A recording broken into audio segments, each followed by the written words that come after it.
Hello વિદ્યાર્થી મિત્રો, હું છું સંકેત સર, ધોરણ 10 વિષય સામાજિક વિજ્ઞાન, પાઠ નંબર 4 ભારતનો સાહિત્યિક વારસો, ભાગ નંબર 1. આજે આપણે ભાગ 1 ના અંદર પાઠની પ્રસ્તાવના અને ભારતનો સાહિત્યિક વિશે પરિચય મેળવીશું. તો શરૂ કરીએ પાઠની પ્રસ્તાવના. પાઠની પ્રસ્તાવના આ પ્રમાણે છે કે ભાષા અને ભાષાનો ઉદ્ભવ અને વિકાસ કેવી રીતે થયો એ આપણે શીખવું બહુ જરૂરી છે. તો આપણે બધા કંઈક ને કંઈક ભાષા બોલીએ છીએ. ગુજરાતી, હિન્દી, સંસ્કૃત, અંગ્રેજી, ઘણી બધી ભાષાઓ બોલીએ છીએ. આપણા ભારત દેશમાં ઘણી બધી ભાષાઓ પ્રચલિત છે. પણ આ બધી ભાષાનો ઉદ્ભવ અને વિકાસ કઈ રીતે થયો એ જાણવું. કે માનવીએ પોતાના વિચારો, એના ભાવ, એની લાગણીઓ, એની ઉર્મિઓ ને બહાર લાવવા માટે એ ઘણી બધી ધ્વનિ નો ઉપયોગ કર્યો. ઘણા બધા સંકેતો, ઘણા બધા ચિત્રોનો ઉપયોગ કરીને તે માનવી કે પ્રાણી સુધી તેનો સંદેશો પહોંચાડે છે. આમ ધીમે ધીમે કહેવાય કે ભાષાનો ઉદ્ભવ થયો છે. આમ કહેવાય કે બોલી કે લિપિનો ઉદ્ભવ થયો છે.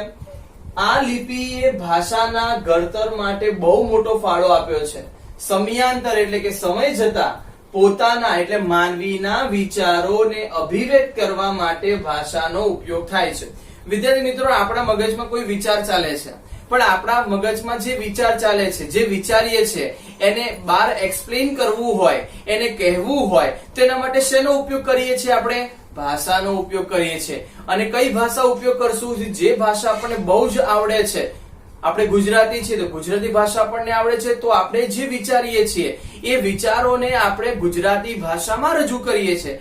પણ આપણા વિચારોને રજૂ કરવા માટેનું માધ્યમ શું બને? ભાષા. ભાષા દ્વારા જ આપણે આપણા વિચારો, આપણી લાગણીઓ, ઉર્મિઓને બહાર રજૂ કરી શકીએ છીએ. તો ભાષા એ કહેવાય કે બહુ જ અગત્યની છે.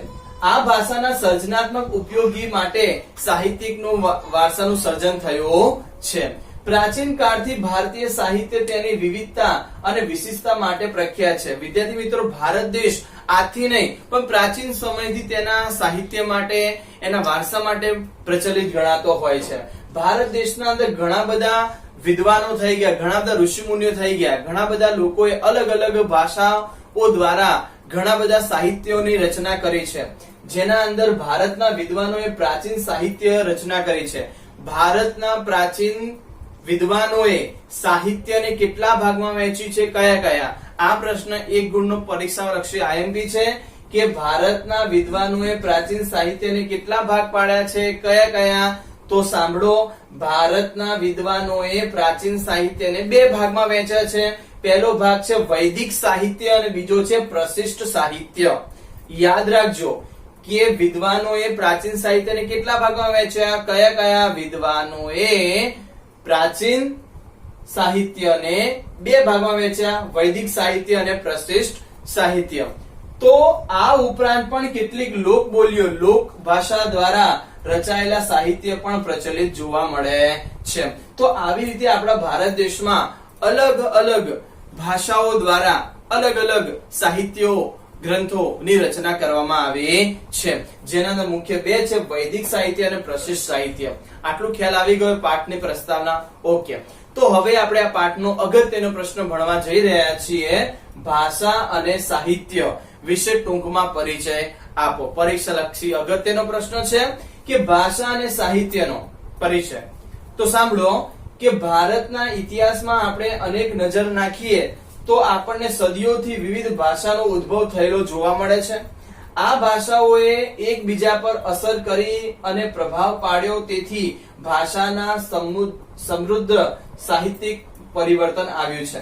વિદ્યાર્થી મિત્રો, તમે જોઈ શકો છો કે ભારતના ઇતિહાસમાં આપણે એકવાર નજર કરીએ, એકવાર ડોક્યુ કરીએ એટલે કે નજર કરીએ ઇતિહાસમાં પાછું વળીને, તો આપણને ઘણા બધા વિદ્વાનોએ, ઘણા બધા કવિઓએ, ઘણા બધા વિદ્વાનોએ અલગ અલગ સાહિત્ય, અલગ અલગ ભાષાઓના અંદર રજૂ કરી છે.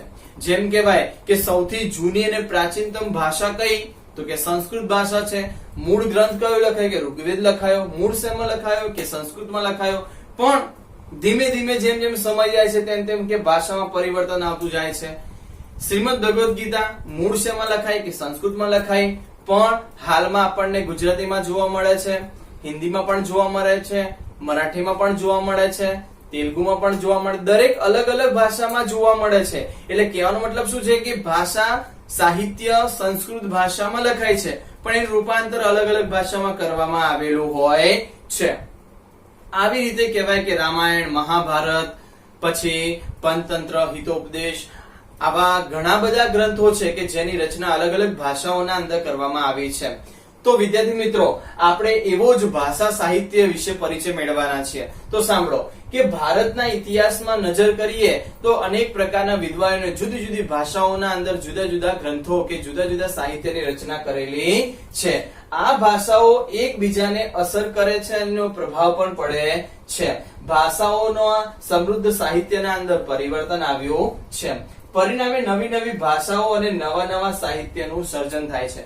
જેમ જેમ માનવીના વિચારો, એના ભાવ, લાગણીઓ રજૂ થતી જાય છે, તેમ તેમ કહેવાય કે માનવીની ભાષાઓ બદલાતી જાય છે, નવી નવી ભાષાઓ આવતી જાય છે અને નવા નવા સાહિત્યની રચના પણ થતી હોય છે. તેનું ઉત્તમ પ્રકારનું ઉદાહરણ સંસ્કૃત ભાષા છે. તો ઉત્તમ પ્રકારની સંસ્કૃત ભાષા કેમ કહેવામાં આવી?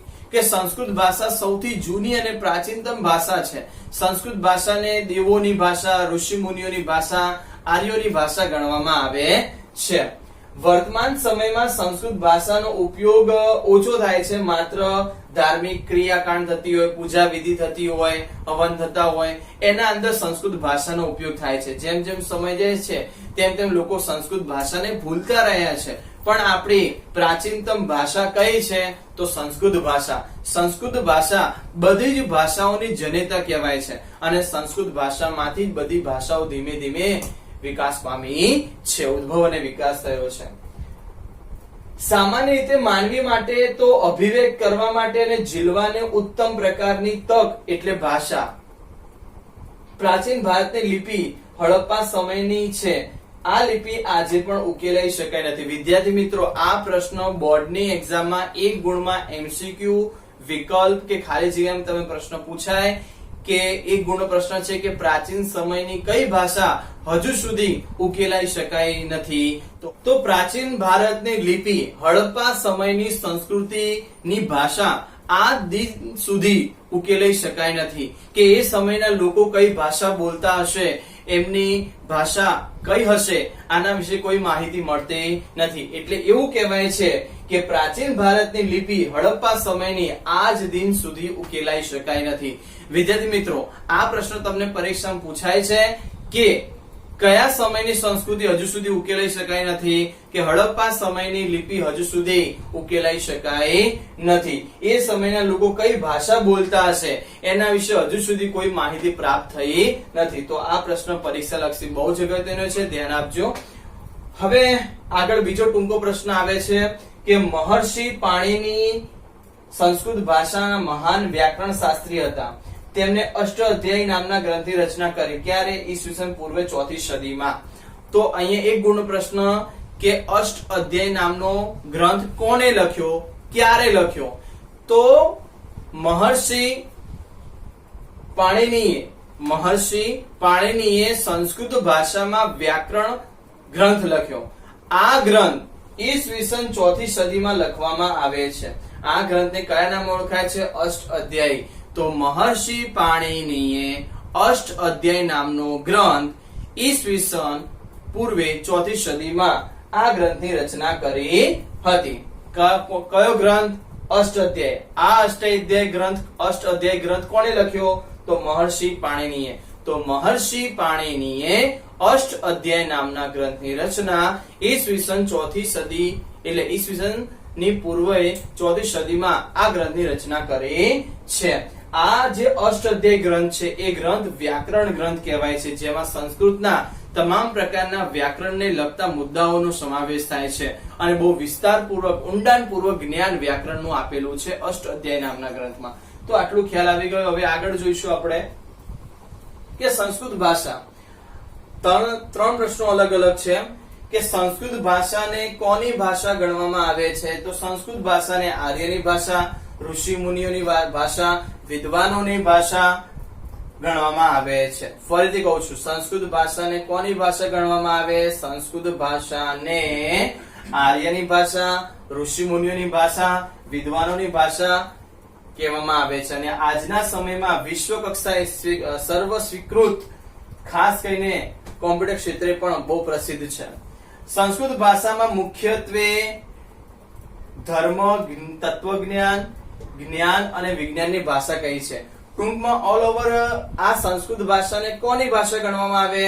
સંસ્કૃત ભાષાને આર્યની ભાષા, ઋષિ મુનિઓની ભાષા, વિદ્વાનોની ભાષા તેમજ ધર્મ, તત્વજ્ઞાન, જ્ઞાન અને વિજ્ઞાનની ભાષા ગણવામાં આવે છે. તો વિદ્યાર્થી મિત્રો, આજનો ભાગ નંબર 1 અહીં પૂરો કરીએ છીએ. ભાગ 1 ના અંદર શું શીખ્યા આપણે? પાઠ 4 ભારતનો સાહિત્યિક વારસામાં પાઠની પ્રસ્તાવના જોઈ. ત્યાર પછી આપણે ભાષા અને સાહિત્યનો ટૂંકમાં પરિચય મેળવ્યો. હવે આપણે મળીશું ભાગ 2 માં. ભાગ 2 ના અંદર આપણે ભારતમાં વેદો કેટલા છે, કયા કયા, એના વિશે પરિચય મેળવીશું. એટલે કે પ્રાચીન ભારત સાહિત્ય વિશે પરિચય આપો, જેના અંદર ભારતના વેદો કેટલા છે, કયા કયા, એના વિશે સવિશેષતાના અંદર આપણે પરિચય મેળવીશું. તો વિદ્યાર્થી મિત્રો, હવે આપણે મળીશું ભાગ 2 માં.